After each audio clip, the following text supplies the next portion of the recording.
علم حاصل کرنے کے لیے، اس وجہ سے اللہ اس کے لیے جنت کا راستہ آسان کر دے گا۔ سہل اللہ لی طریقۃ الی الجنہ، جنت کا راستہ آسان کر دے گا۔ کس کے لیے؟ بڑے علماء کے لیے، عالم کے لیے۔ یہاں یہ آدمی بس گھر سے نکلا ہے علم طلب کرنے کے لیے، چل رہا ہے راستے پر، اصل ملا ہے وہ زندگی ہے، علم مل گیا زندگی ہے، ابھی وہ چلنا شروع کیا علم کے راستے پر، اس کے لیے جنت کا راستہ آسان ہو گیا۔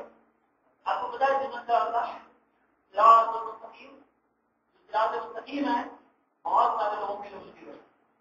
بہت سارے لوگوں کو پتا ہے جنت جانے کے لیے مجھے یہ کرنا ہوگا، لیکن ان کو بہت مشکل لگتا ہے فجر کی نماز کے لیے اٹھنا، خاص طور سے آپ کے یہاں 4 بجے حلال کمائی کھانا، حرام کمائی سے بچنا بہت مشکل لگتا ہے، اپنے نفس کو کنٹرول میں رکھنا بہت مشکل لگتا ہے، کہتے بہت مشکل ہے، لیکن وہ راستہ آسان ہو جائے گا۔ کس کے لیے آسان ہو جائے گا؟ طالب علم کے لیے آسان ہو جائے گا۔ آپ کو پتا ہے اس راستے پہ کون رکا ہوا ہے؟ صراط مستقیم پہ کون رکا ہوا ہے ہمارے لیے؟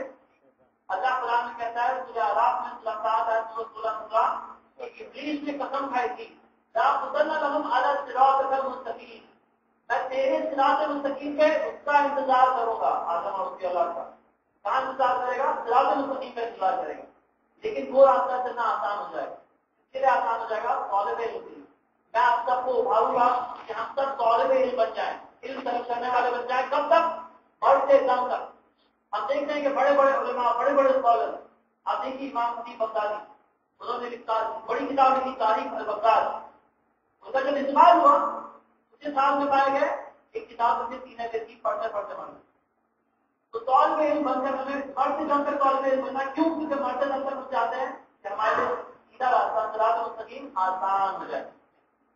اور اللہ کے نبی صلی اللہ علیہ وسلم نے کہا، تیسری حدیث رسول اللہ صلی اللہ علیہ وسلم نے کہا ما من ومجتمع قوم فی بیت من بیوت اللہ، جب بھی کچھ لوگ جب بھی کچھ لوگ اللہ کے گھروں میں سے کسی گھر میں جمع ہوتے ہیں، یتلون کتاب اللہ ویتدارسونہ بینہم، اللہ کی کتاب پڑھنے اور اس کا درس آپس میں کرتے ہیں، تو اللہ کے رسول صلی اللہ علیہ وسلم نے کہا الا نزلت علیہم السکینہ، ان کے اوپر اطمینان نازل ہوتا ہے، اطمینان نازل ہوتا ہے۔ کہاں نازل ہوتا ہے؟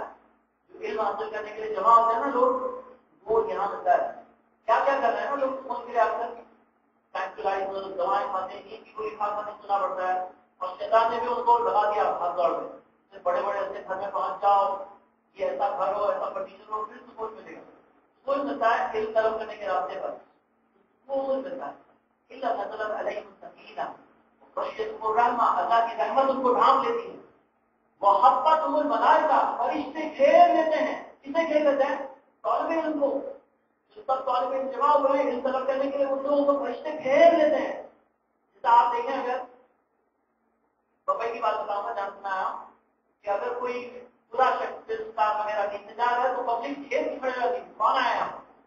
فرشتے فلسطین کو نہیں گھیرتے ہیں، کروڑ پتی کو نہیں گھیر کے کھڑے رہتے، فرشتے کسے گھیر کے کھڑے رہتے ہیں؟ کوئی بڑے راجا کو گھیر کے نہیں کھڑے رہتے، فرشتے طالب علم کو گھیر۔ کیوں؟ جان ہے، ارے اتنی ایسی چیزیں کر رہے ہیں۔ اور اللہ کے رسول صلی اللہ علیہ وسلم نے چوتھی بھی چیز بتائی کہ اللہ تعالیٰ اس کا ذکر کرتا ہے جو اللہ سے قریب ہے، ان کے پاس، اس کے پاس، فرشتوں کے پاس کون نام لیتا ہے؟ ان کا رب العالمین نام لیتا ہے۔ کتنی بڑی بات ہے، آپ سوچیں، یہاں ہم کوئی دنیا کی کنٹری کی کنگ یا کوئی بادشاہ کی یا پریزیڈنٹ پرائم منسٹر کی بات نہیں کر رہے ہیں، ہم رب العالمین کی بات کر رہے ہیں۔ رب العالمین ہمارا ذکر کرتا ہے، ہمارا نام لیتا ہے، دیکھو میرے بندے کو ایسے علم حاصل کرنے جمع ہوا، کتنی بڑی بات ہے۔ ہم دیکھیں 24 حدیث، اللہ کے رسول صلی اللہ علیہ وسلم نے فرمایا ما من خارج یخرج من بیت فی طلب العلم، جب بھی کوئی شخص اپنے گھر سے نکلتا ہے، اب یہاں کلیئر ہو گیا، گھر سے بس نکلا ہے، علم ملا نہیں، کچھ نہیں، بس گھر سے نکلا۔ ما من خارج یخرج من بیت فی طلب العلم، علم طلب کرنے گھر سے نکلا، تو اللہ کے رسول صلی اللہ علیہ وسلم نے کہا الا وضعت له الملائکۃ اجنحتها ذکرا بما یذکر، فرشتے وہ جو کر رہا اس سے خوش ہو کر اپنے پروں کو بچھا، فرشتے اپنے پروں کو بچھا لیتے ہیں۔ یہ ہوتا ہے، یہ غیب ہے، دیکھا نہیں ہم نے، پورا یقین ہے یہ ہوتا ہے۔ اللہ کے رسول صلی اللہ علیہ وسلم کی بات پر آنکھوں سے دیکھی ہوئی بات سے زیادہ ہے نا۔ کوئی شخص اگر آنکھوں سے دیکھ کر کہتا کہ میں نے دیکھا فرشتوں نے پر بچھا تھا، تو ہم لوگ کہیں گے برابر دیکھا ہے نہیں، چشمہ پہنا تھا نہیں کہا، لیکن اللہ کے رسول صلی اللہ علیہ وسلم نے بتایا تو پورے ہاں اللہ کے نبی صاحب نے بتایا کہ فرشتے پر بچھاتے ہیں تو بچھاتے ہیں. دیکھیے ہم اپنے پاؤں سے چلتے ہیں, فرشتے اپنے پروں سے اڑتے ہیں اور وہ اپنے پروں کو ہمارے پاؤں کے نیچے بچھاتے ہیں. یہ اکرام ہے, کروڑپتی کے لیے نہیں بچھاتے ہیں, تو بہت بڑے بادشاہ کے لیے نہیں بچھاتے ہیں, کس کے لیے بچھاتے ہیں؟ طالب علم کے لیے بچھاتے ہیں. اتنی بڑی بات ہے یہاں پہ کہ ہم دیکھیں کہ فرشتے پر بچھاتے ہیں, اکرام کرتے ہیں. آدم علیہ السلام کے آگے فرشتوں نے سجدہ کیا, طالب علم کے سامنے پر بچھاتے ہیں. اتنی بڑی چیز ہے. آپ دیکھیں کہ فرشتوں کے پاس سے جو یہ بات مل رہی ہے کہ وہ اکرام کرتے ہیں, آنر کرتے ہیں, یہ ان کی طرف سے ہے کہ وہ بتا رہے ہیں کہ کتنا اچھا کام ہے. الحمدللہ یہ بھائی جتنا شیاطین دور بھاگتے جو فرشتے زیادہ آتے قریب, تو ہم اگر کہتے ہیں کہ ہم ہمارے گھر والے ہم لوگ حفاظت سے رہیں تو ہم ویسے کام کریں جس سے فرشتوں کا آنا جانا ہمارے گھر میں رہے, فرشتوں کا مطلب ہمارے ساتھ رہنا ہو. پانچویں حدیث اللہ کے رسول صلی اللہ علیہ وسلم نے کہا کہ من جاء فی مسجد ھذا, جو میری مسجد میں آئے گا, جب جاتی خیر جو آتا ہے صرف خیر سیکھنے اور سکھانے, تو اللہ کے رسول صلی اللہ علیہ وسلم نے کہا وہ بھی منزلت مجاہد فی سبیل اللہ, اس کا درجہ مجاہد کا درجہ ہے.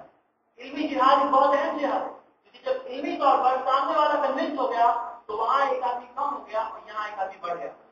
یہ بہت اہم جہاد ہے, علمی جہاد.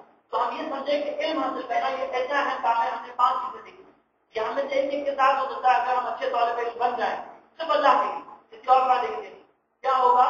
ہمارے لیے جنت کا راستہ آسان ہوگا, ہمارے لیے ساری مخلوق مغفرت کی دعا کرے گی, ہمیں وہ سکون ملے گا کہ علم کی مجلسوں میں ملتا ہے, ہمیں اللہ کی رحمت جہاں سے کی جیسے کہ ہوتا ہے, ہمارا ذکر رب العالمین کرے گا, فرشتے دے دیں گے, گھر سے نکلیں گے تو فرشتے پر بچھائیں گے اور مجاہد کا درجہ ہوگا. کتنی اہم چیزیں یہاں پر ہم دیکھ رہے ہیں کہ 5 حدیثوں میں ہم یہ یاد رکھیں کیوں, کیونکہ ہمیں علم کے راستے پر چلنا ہے. پھر بھائی آپ غور کریں کہ آج بہت کم لوگ ہیں جو حقیقت میں علم حاصل کریں, جہالت بہت عام ہے اور بہت ممکن ہے کہ ہم میں سے کوئی یہ سوچے کہ سب جاہل میں بھی جاہل, لیکن ایسا نہیں ہے, ایسا نہیں ہے. یہ ذمہ داری ہے ہر کسی پر, سب پکڑے جائیں گے, ہم بھی پکڑے جائیں گے, کیونکہ رب العالمین کے قریب یہ چیز ذات میں اللہ تعالیٰ بتا دیا اللہ کے رسول صلی اللہ علیہ وسلم. تو یہ بھائی ہم علم حاصل کرنے کے تعلق سے خواہش سے کچھ نہیں ہوگا. اگر ہمیں بات صحیح لگ رہی ہے تو ہمیں کچھ کام کرنا ہوگا, ایکشن پلان کیا کریں گے علم حاصل کرنے کے. دیکھیے ہمارے مذہب میں ایسا نہیں